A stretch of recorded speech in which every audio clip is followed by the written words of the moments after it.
Persamaan diferensial melibatkan turunan atau diferensial dalam persamaan matematika. Ada beberapa macam persamaan diferensial. Yang pertama itu persamaan diferensial biasa,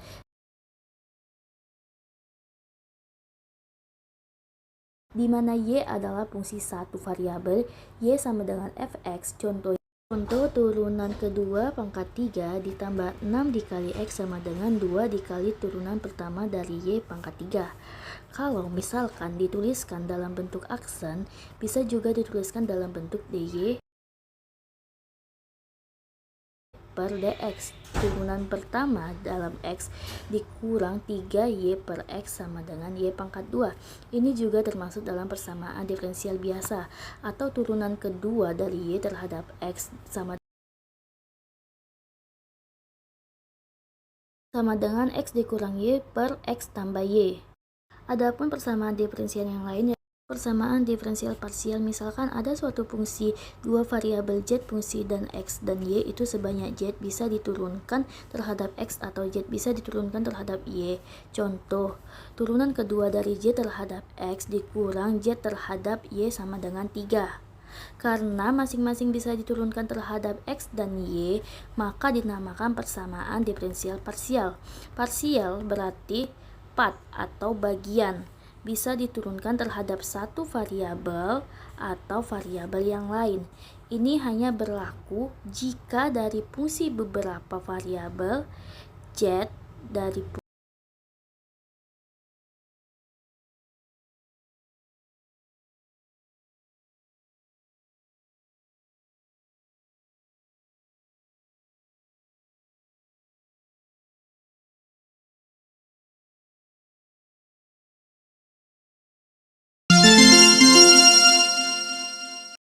sebuah VDB order 1 yang dapat dinyatakan dalam bentuk seperti ini, di mana dy per dx tambah vxy sama dengan qx disebut sebagai PDB order 1 linier,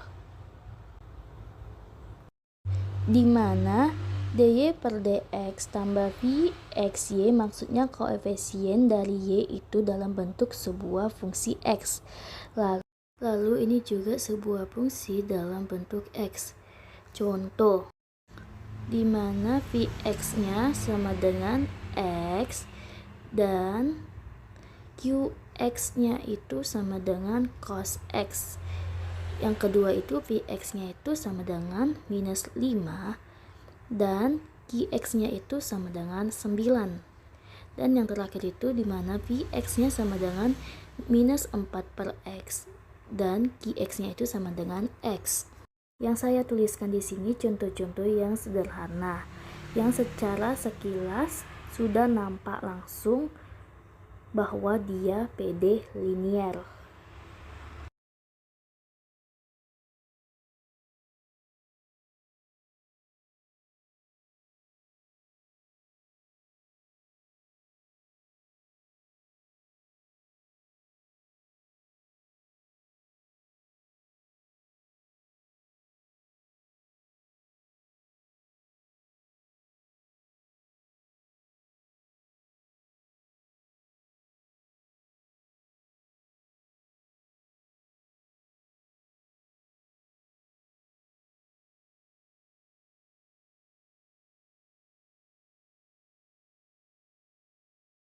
Setelah mengetahui bentuk umumnya, maka kita akan menentukan solusi PDB order 1 linier. Nah, di sini fungsi faktor untuk bentuk umum PDB order 1, maka persamaannya itu seperti di bawah ini. Integrasinya sama dengan E pangkat integral Px dx. Nah, jika integrasinya ini dikalikan dengan bentuk umum, maka akan menghasilkan persamaan seperti di bawah ini. Nah, kita dapat mengetahui bahwa nilai integrasi yang di atas E integral Px dx ini jika dikalikan dengan bentuk umum, maka hasilnya itu seperti di bawah ini, di mana E integral itu bisa dikalikan dengan dy per dx dan bisa dikalikan dengan Pxy, maka hasilnya seperti persamaan 1.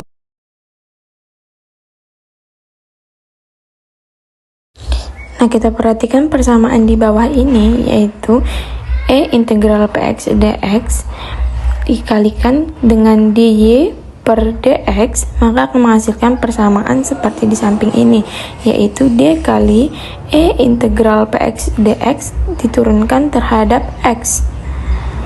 Nah, jadi kalau kita lihat ini adalah perkalian antara E pangkat integral Px dx. Kalau kita turunkan terhadap x, maka persamaannya itu seperti di samping ini. Nah, ini jika dikalikan, maka hasilnya akan menjadi seperti di samping ini, di mana y itu akan menjadi dy per dx, dan yp, y-nya itu akan y kali px E integral Px dx. E integral Px dx ini adalah perkalian dari bentuk umum yang tadi, maka Px dx y ini jika diturunkan akan menjadi E integral Px dx. Nah, jadi menurut saya ini semuanya udah oke ya. Maka kalau misalnya ini bisa kita sederhanakan atau kita kelompokkan, maka akan menjadi seperti persamaan di samping ini. E-nya itu kita keluarkan, maka E integral Px dx itu menjadi dy per dx tambah Px kali y. Setelah kita dapatkan persamaan 2, maka dari persamaan 1 dan 2 kita dapat mengetahui bahwa tadi di persamaan 1 itu dy per dx tambah px y sama dengan qx. Nah, jadi dari persamaan 1 dan 2 tadi, maka didapatkan persamaan seperti di bawah ini, seperti di bawah. Kemudian diintegralkan kedua ruasnya, yaitu qx E integral Px dx kali dx tambah c. Maka ini kalau dikalikan akan menjadi persamaan seperti di bawah ini, di mana y ini kita turunkan dan persamaan yang di atas, maka y sama dengan E negatif integral Px dx. Nah, jadi E negatif integral Px dx ini itu adalah dari nilai yang di atas. Nah, jadi dia dikalikan dengan integral qx E integral Px dx ditambah dx tambah c. Dan persamaan yang ada di dalam kolom merah ini adalah solusi dari PDB orde 1 linier. Yang ada di kolom merah itu adalah solusi persamaan linier yang ada dalam bentuk umum yang tadi. Nah, jadi untuk memudahkan kita dalam mengerjakan soal, kita hanya dapat menggunakan persamaan yang ada di kolom merah.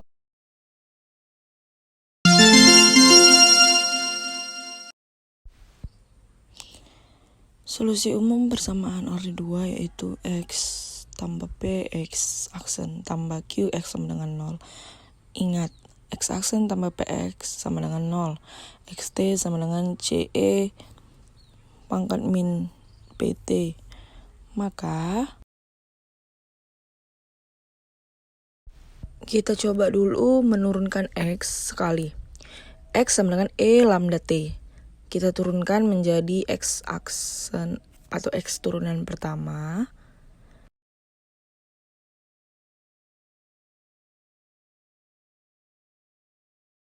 Menjadi X turunan pertama sama dengan lambda E pangkat lambda T.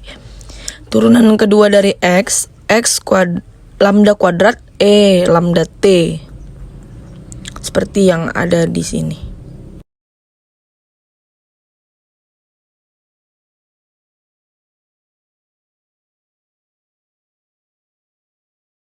Selanjutnya kita masukkan ke persamaan solusi umum, diganti jadi X kuadrat E lambda T ditambah P lambda E pangkat lambda T ditambah QE pangkat lambda T sama dengan 0. Kita masukkan yang lambda kuadrat E pangkat lambda T itu ke X turunan pertama, sedangkan yang lambda kuadrat E lambda T itu kita masukkan ke solusi umum yang X turunan kedua.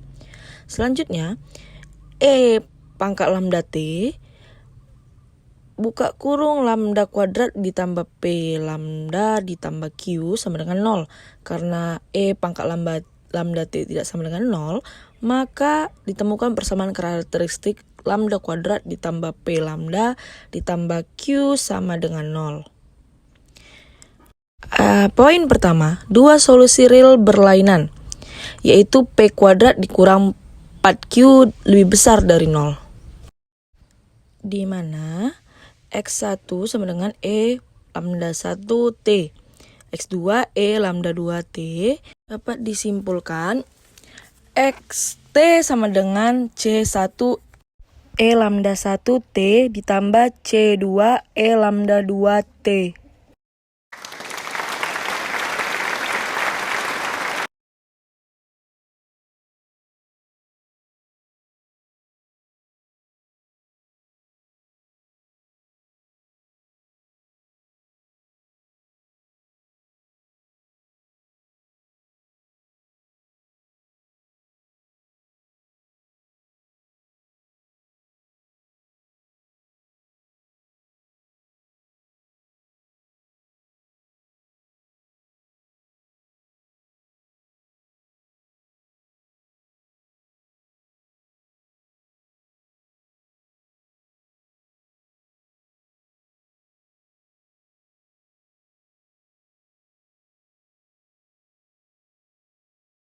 E pangkat lambda 1T tambah C2 E pangkat 2T.